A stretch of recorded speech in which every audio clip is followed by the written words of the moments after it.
አብዛኞቹ የምናምንባቸው ነገር ግን ከመጠን በላይ ዋጋ የሚያስከፍሉ ነገሮች መሆን ያስፈልጋል ማለት ነው።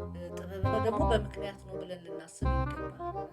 ምናልባት ላይሆንም ይችላል፣ በምክንያት ነው። ያለ ምክንያት ይሄ ነገር አልሆነም ብለን ማሰብ ይጠበቅብናል ማለት ነው። ደግሞ በምክንያት ነው ብለን ልናስብ ይገባል።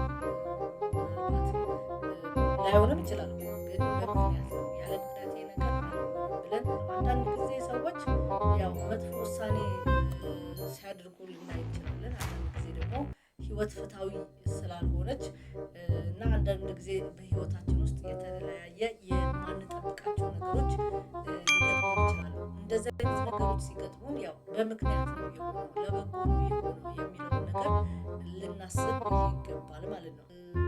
ገንዘብ ባለማግኘታችን የምንቆጨውን ያህል ገንዘቡ መጥቶ ቫልዩለስ ስላችሁ ጥቅም አልባ ይሆናል ማለት አይደለም። ግን ገንዘቡ መጥቶ የምንናፍቀውን ነገር ላይ ሰጠን ይችላል፣ የምንናፍቀውን ደስታ ላይ ሰጠን ይችላል፣ የምንናፍቀውን ጤንነት ላይ ሰጠን ስለሚችል ገንዘብ ከሁሉ በታች እንደሆነ ልናስብ ይገባል።